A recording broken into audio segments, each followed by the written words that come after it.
Le mercredi 25 février 2026 a marqué le lancement officiel du projet Ubuntu Vert, écologie du soin, promotion de la paix et lutte contre la pauvreté.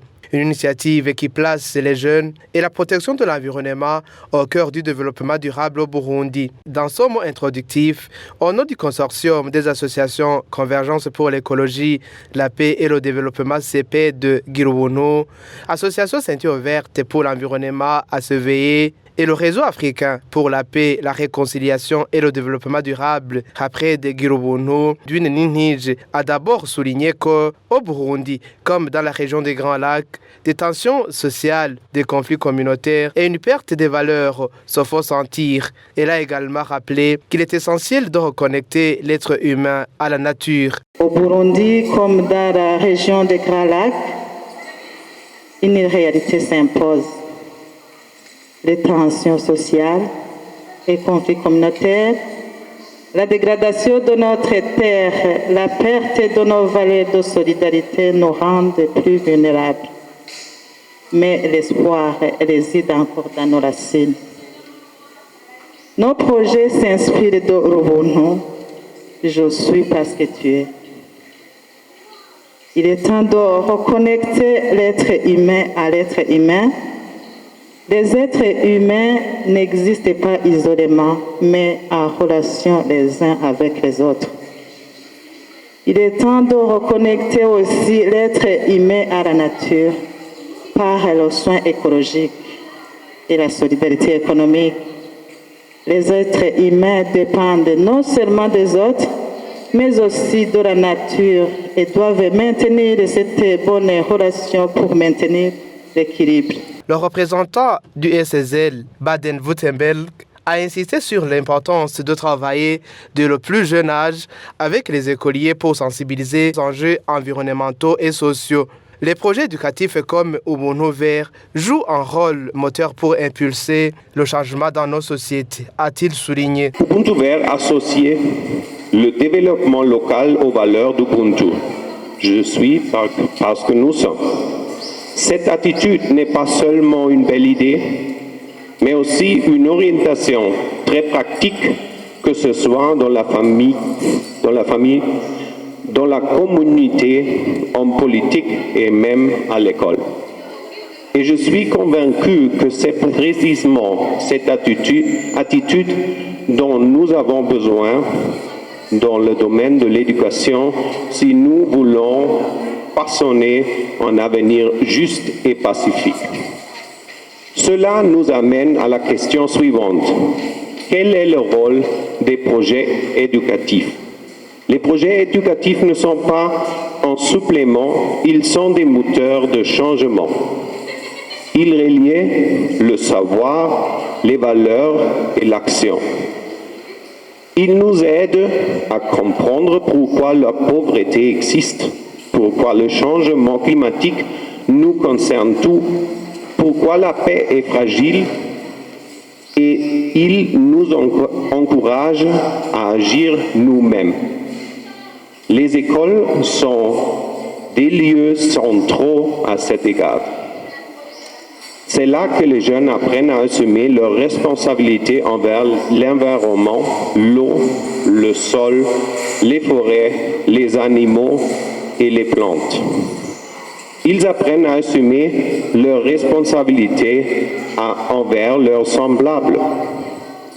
Et ils apprennent à assumer les responsabilités envers la société pour la paix, pour la justice et la coexistence dans la diversité.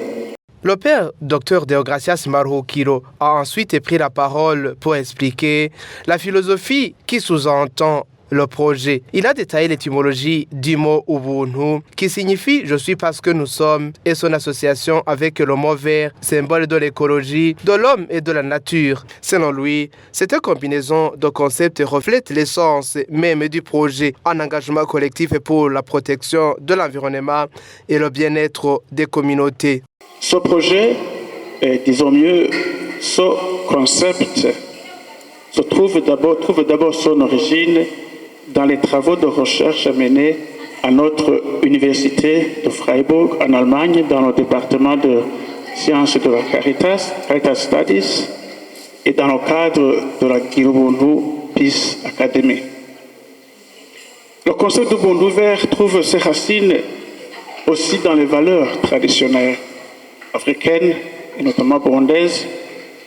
Nous l'avons déjà entendu, Ubuntu signifie « je suis parce que nous sommes, parce que je suis ».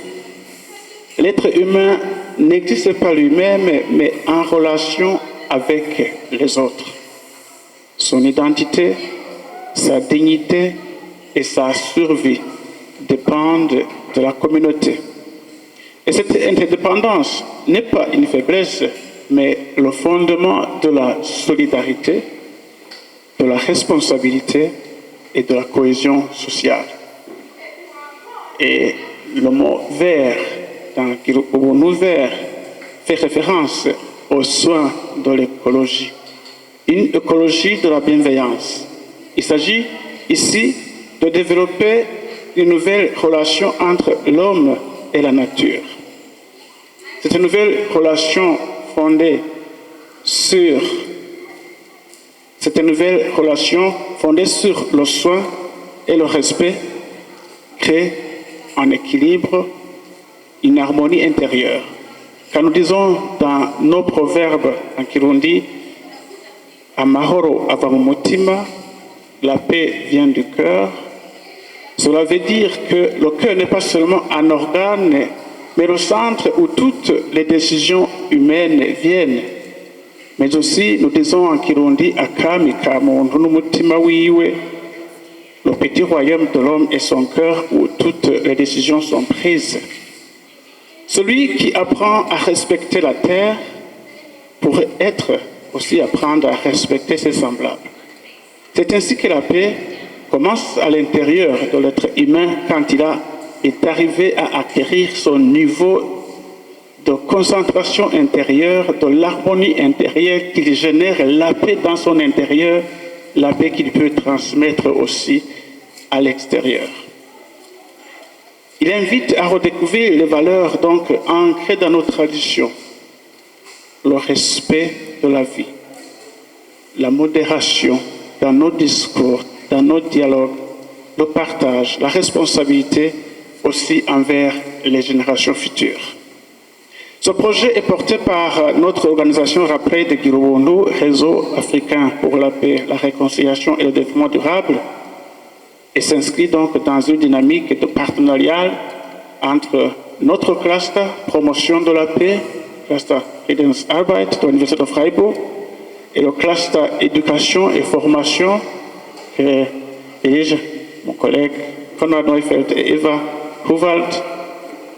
Et la paix, comme nous le savons, ne se décrète pas, elle s'éduque, se cultive et se pratique au quotidien.